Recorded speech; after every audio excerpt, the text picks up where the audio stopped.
श्रीमद् भागवत गीता का 14वां अध्याय। भगवान श्री कृष्ण बोले कि हे अर्जुन, ज्ञानों में भी अति उत्तम परम ज्ञान को मैं फिर भी तेरे लिए कहूँगा, जिसको जानकर सब मुनिजन इस संसार से मुक्त होकर परम सिद्धि को प्राप्त हो गए हैं। हे अर्जुन, इस ज्ञान को आश्रय करके अर्थात धारण करके मेरे स्वरूप को प्राप्त हुए पुरुष सृष्टि के आदि में पुनः उत्पन्न नहीं होते और प्रलय काल में भी व्याकुल नहीं होते, क्योंकि उनकी दृष्टि में मुझ वासुदेव से भिन्न कोई वस्तु है ही नहीं। हे अर्जुन, मेरी महत ब्रह्म रूप प्रकृति अर्थात त्रिगुण माया संपूर्ण भूतों की योनि है, अर्थात गर्भधान का स्थान है।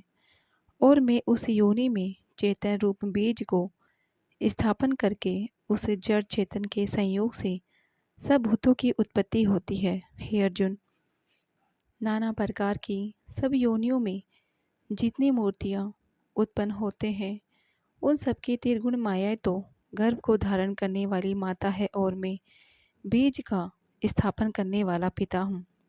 हे अर्जुन, सतगुण, रजोगुण और तमोगुण ऐसे यह प्रकृति से उत्पन्न हुए तीनों गुणों इस अविनाशी जीवात्मा को शरीर में बांधते हैं। उन तीनों गुणों में क्रमशः निर्विकार सतगुण तो निर्मल होने के कारण सुख की आसक्ति से और ज्ञान की आसक्ति से अर्थात ज्ञान के अभिमान से बांधता है। राग रूप रजोगुण को कामना और आसक्ति से उत्पन्न हुआ जान, वह इस जीवात्मा को कर्मों की और उनके फल की आसक्ति से बांधता है। हे अर्जुन, सर्वदेह अभिमानियों के मोहने वाले तमोगुण को अज्ञान से उत्पन्न हुआ जान, वह इस जीवात्मा को प्रमाद, आलस्य और निंद्रा के द्वारा बांधता है। क्योंकि हे अर्जुन, सतगुण सुख में लगता है और रजोगुण कर्म में लगता है, तथा तमोगुण तो ज्ञान को आच्छादन करके अर्थात ढक के प्रमाद में भी लगता है।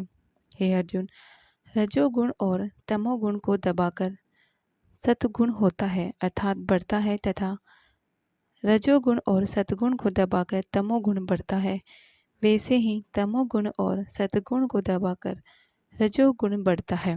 इसलिए जिस काल में इस देह में तथा अंतःकरण और इंद्रियों में चेतनता और बोध शक्ति उत्पन्न होती है, उस काल में ऐसा जानना चाहिए कि सतगुण बढ़ा है। और हे अर्जुन, रजोगुण के बढ़ने पर लोभ और प्रवृत्ति, चेष्टा तथा सब प्रकार के कर्मों का स्वार्थ बुद्धि से प्रारंभ एवं अशांति अर्थात मन की चंचलता और विषय भोगों की लालसा, यह सब उत्पन्न होते हैं।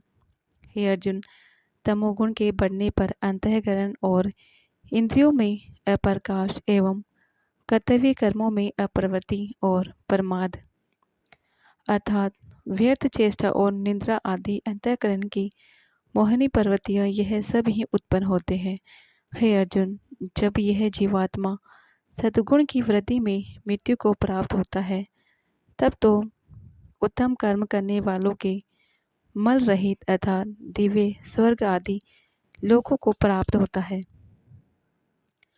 रजोगुण के बढ़ने पर अर्थात जिस काल में रजोगुण बढ़ता है, उस काल में मृत्यु को प्राप्त होकर कर्मों की आसक्ति वाले मनुष्यों में उत्पन्न होता है। तमोगुण के बढ़ने पर मरा हुआ पुरुष कीट, पशु आदि मूढ़ योनियों में उत्पन्न होता है। क्योंकि सात्विक कर्म का तो सात्विक अर्थात सुख, ज्ञान और वैराग्य आदि निर्मल फल कहा है, और राजस कर्म का फल दुख एवं तामस कर्म का फल अज्ञान कहा है।